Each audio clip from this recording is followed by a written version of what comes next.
So welcome, welcome, welcome one and all to our 4th Life Teachers Awards ceremony. I hope you feel comfortable so far. I know some of you are fanning, but I have another whole generation that's actually outside, getting ready to prepare themselves to come in before you this evening. So let me do some official welcomes. First of all, I would like to thank and welcome our president of Dance and Arts Dimensions Academy, Miss Jane Hendrickson, and her handsome, might I add, they're my parents, husband. Could you please stand and let's officially welcome you. These are the pioneers of Dance and Arts Dimensions Academy some 32 years ago. Some 32 years ago, in the heart of my mom, she saw us dancing before the Lord.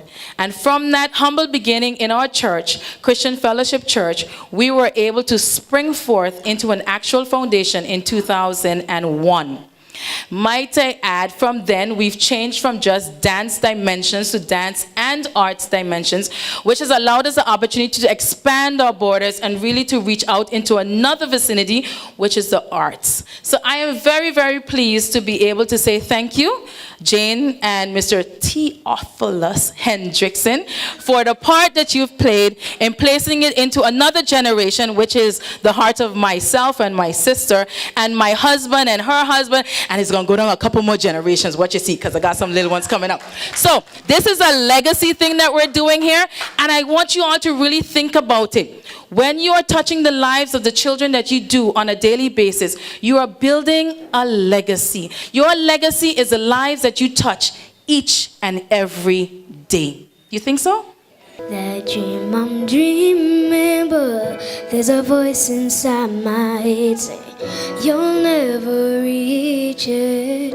Every step I'm taking, every move I make feels lost in no direction. My faith is shaking, but I gotta keep trying, gotta keep my head held high. There's always gonna be another mountain, always gonna wanna make it move, always gonna be an uphill battle. Sometimes you're gonna have to lose. Ain't about how fast I get there, ain't about what's waiting on the other side. It's a climb.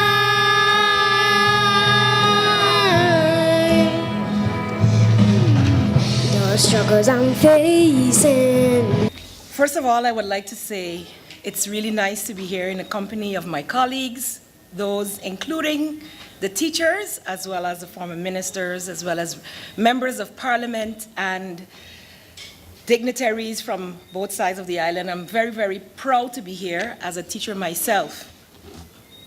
This is the 4th annual, and I think I've been here for 3. I think I missed one. But it is always a great endeavor when the private sector, you might want to call it, seeks to appreciate the most important people in our system. I don't know if you realize it, but that's who you are. You knew that, right? So Dance and Arts Dimension is a forerunner. Government has done teacher appreciation ceremonies, but never at the level that I see. When I saw their first one, I was like, oh gosh, now we're gonna look worse. We can't equal this. So definitely when the time came around and has come around, we've done our best to assist, to collaborate with Dance and Arts Dimension. And I congratulate you as a visionary for passing the torch to your daughters and of course continuing to be there to continue to light the fire beneath them and keep it going. It's a wonderful addition to not just liturgical worship, but the development of arts within our students and our young people. If we do not try to keep up with the way they are learning, we are behind. They will see us as old fuddy-duddies and not pay attention. Sometimes the reason why we are having so much problems with discipline is because we're using methods that worked with us when you had the aggressive parent, the more aggressive parent, we still have some, and we had that just respect via control. Things have progressed to the point where we have acknowledged that little people are people and that they also have rights. And whenever some teachers hear that, they say, well, what about our rights then? Not because women have rights now, men don't have, right? Women's rights came about because we were downtrodden. Agreed? Roll with me, Anna. Other minority groups have special days and recognition, such as blacks. Some of us are of the black race as well, right? The Negro race. And we were for a very long time, especially in this part of the world, enslaved people. And so we had to fight to be seen as equal. So that's why we have awareness for our history and awareness for who we are, to build pride. So for the same reason, in our days, in the olden days, in my days, and some of your days, children were to be... See, I didn't even have to say. And we could get them to do what we want. But when we look back at the results of those systems, we had a lot of failures. And so we continue to try and adjust. Now, children are allowed to be heard. But that doesn't mean they could say whatever and whenever, wherever. They still have to do it with the same respect that we give them. That sounds like a novel idea, doesn't it? And I remember in active parenting courses that I was trained to work with parents, when we put parents to act the role play, the role of a child, then they got how this felt. So we put a parent to sit so that you can get the height difference, and another parent to be the parent disciplining the child with harsh words. And the questions to the parents were, would you like to be spoken to that way by your employer?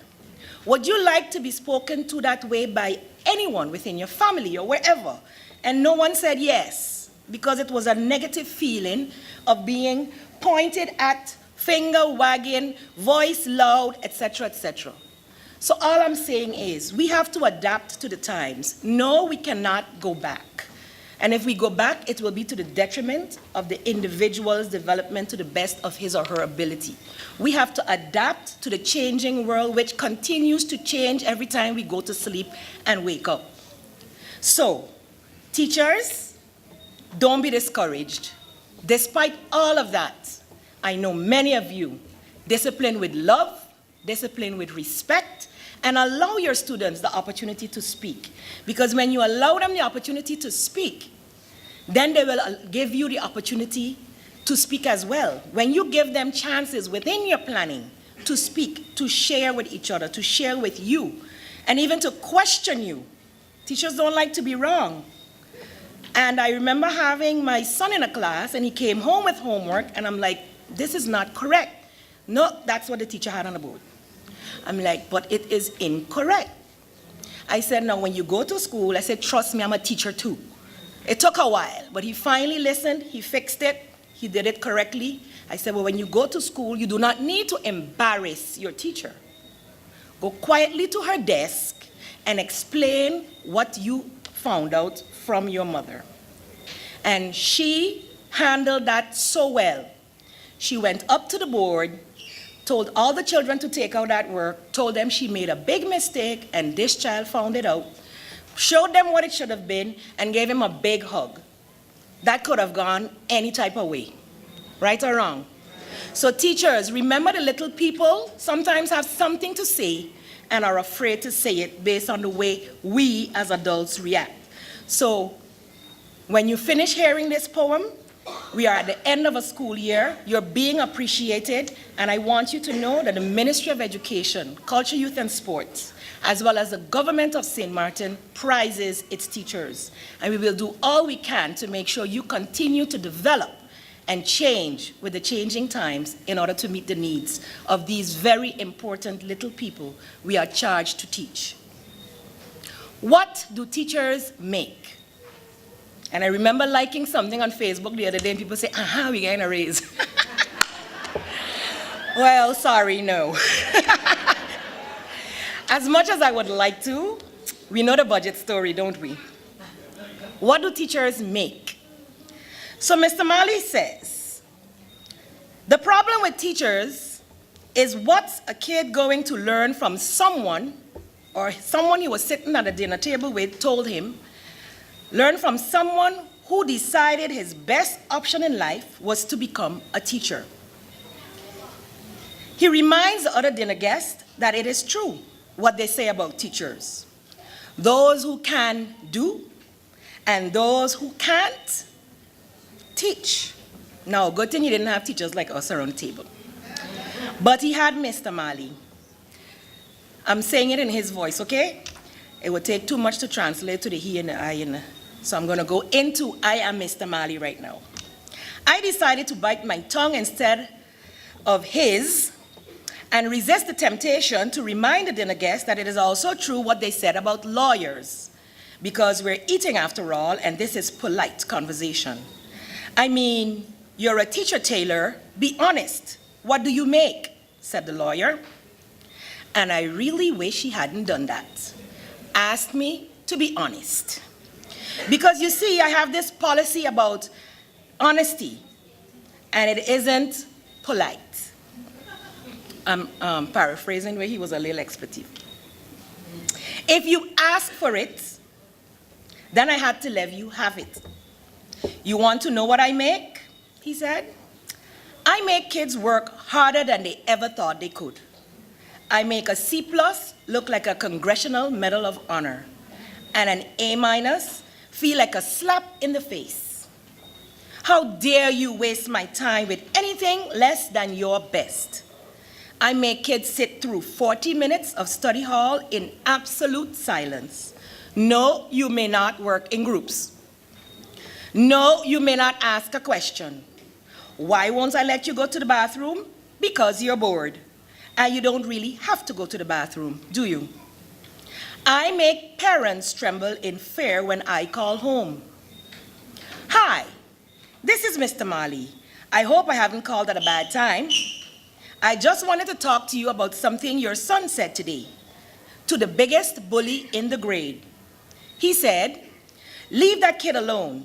I still cry sometimes, don't you? It's no big deal. And that was the noblest act of courage I have ever seen. I make parents see their children for who they are and what they can be. You know what I make? I make children wonder. I make them question. I make them criticize. I make them apologize and mean it. I make them write, and I make them read, read, read. I make them spell. Definitely beautiful, definitively beautiful. Over and over and over and over again until they will never misspell either one of those words again. I make them show all their work in math and hide it on their final drafts in English. I make them understand that if you've got this, then you follow this, and if someone ever tries to judge you by what you make, you give them this. Here, let me break it down for you so you know what I say is true. Teachers, you don't make just dollars and cents. That was me. You make a difference. Now, what about the rest of them? 1, 2, 3. Yes, we did it. Okay? We have survived another school year, and we are ready to celebrate your accomplishments this evening, your hard work that you put into students in the community. But before our brains go off into summer mode, let us reflect. I like to use 4 simple steps to reflect. 1, look back. 2, think in depth. 3, learn about yourself. 4, plan your next steps. So we're going to do it together. Yes, we're going to have class. Reflection requires us to ask lots of questions. So, my first one for you is, will you be still here next year? Oh, I like that. Yes, we're going to look back. Are you coming back next year? Teaching, of course, I mean. Yes, that is wonderful. It's not the same classroom, not the same grade level. It may not be the same content, school, or even school district.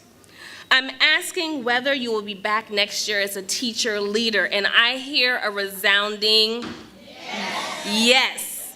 Okay? It's telling, though, how often teachers get asked that question. How many times have you been asked that question? During the frustrating times, you're just tired. You coming back, girl? These kids have changed these days. Okay? So we ask ourselves these questions all the time. Okay? It's unlikely that engineers, doctors, lawyers, other professions question, are they coming back? Yes, every profession has their challenges, but we are faced with all of them. Okay? The school year is set up kind of like a grind. Everybody knows how it is to grind. We get in the mood. Teachers can simply learn to survive from break to break. And of course, we're here at the lovely summer break, our final break. And so, yes, we are very, very excited. But as you think about this year, look back. What have you accomplished? How have you impacted students, parents, and your colleagues? I want you to turn to the amazing teacher leader next to you and share one thing that you are proud of. Now, just one. I know how y'all teachers are. Okay, just one. Turn to the person next to you and share just one. See what I mean? Teacher leaders. Teacher leaders. Well, obviously we have accomplished a lot this year. So here we are. It's summer, and you might be asking yourself, am I coming back next year? I want you to look back and find many more of those reasons, because you shared more than just one, okay, as to why you will be coming back next year. My second question to you, why do we teach? Let's think about this in depth. So much about life in the psychological and emotional and well-being sense is about beliefs. What do you believe about yourself? What do you believe about teaching and learning? What do you believe about your environment and your ability to meaningfully impact it? About your future and your ability to control it? Do you believe you have choice and opportunity and choose to teach? To come to your craft anew each year, much in the same way you might in a marriage or familial role, or important thing to choose to do because it needs to be done uniquely. You are suited to do it. Are you chained to your job, or have you removed the shackles and sat them aside and gotten on with the business of teaching? You have to believe you've chosen to teach because teaching changes lives. So I want you to say it with me. I've chosen to teach because teaching changes lives. I've chosen to teach because teaching changes lives. The third question we should be asking ourselves, and I find that we learn most when we are going through tough and challenging times. We know the dynamics of the classroom have changed. We know that children have changed. We know that teaching is changing. And so, what do we do? Or what makes teaching tough? What makes teaching tough? You can call out. What makes teaching tough for you? Parents. What else makes teaching tough?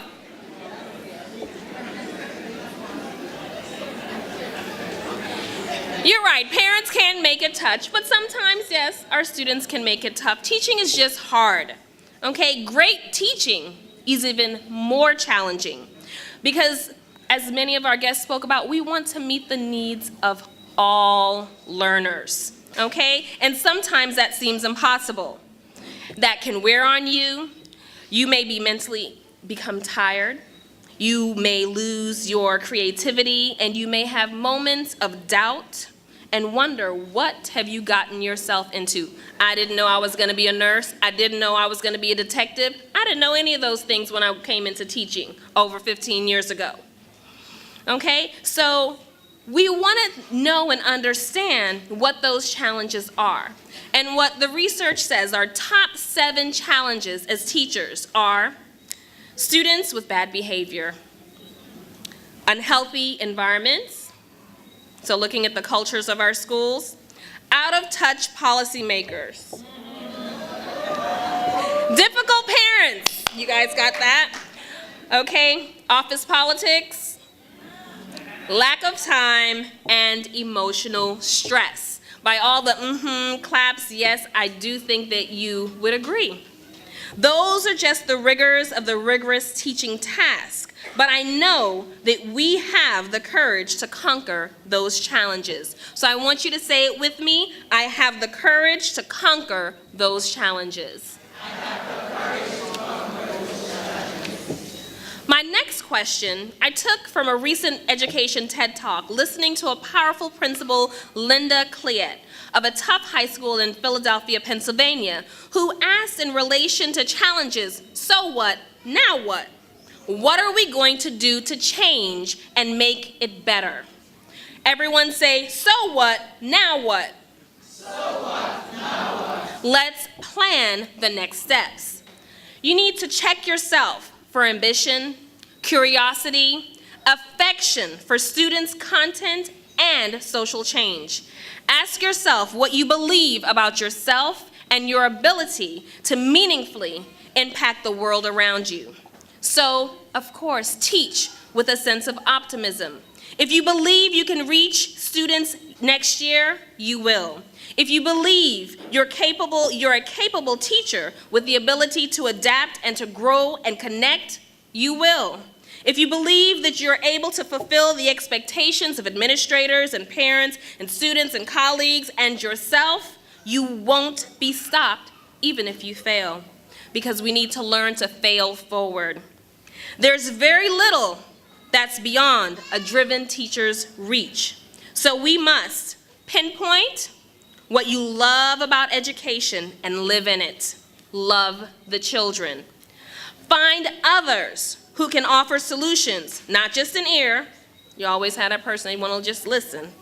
We need people who will listen when we are down and frustrated, but being an ear doesn't solve problems. You need to surround yourself with solution finders. Find colleagues that will push you to think new and in innovative ways. Pick and choose the news you read and hear. You need to filter what you take in. Okay? You have to really, there's a new thing in Anguilla now. We have the positive vibe tribes. You need to be in a positive tribe. You need to surround yourself with people that give you high energy. You also need to know your limits. Know how big your plate is and protect the edges. Learn to say no. Okay? Never close your door to collaboration. Collaboration is the new commodity in education and in business. Be supportive of one another. Pick your battles. Not every battle is worth fighting. Okay? And don't get stuck in a negative energy cycle. Take time to refuel. It's summer. You're going to have some of that time now. So as you close this year, I want you to look back on all the amazing things that you've accomplished. Think in depth. What is your why? Learn about yourself through the tough and challenging times and plan your next steps. I didn't come to preach, but it is Sunday. And I cannot help but think, first of all, the students. I almost cried. The last dance, my heart and the energy of those children touched me.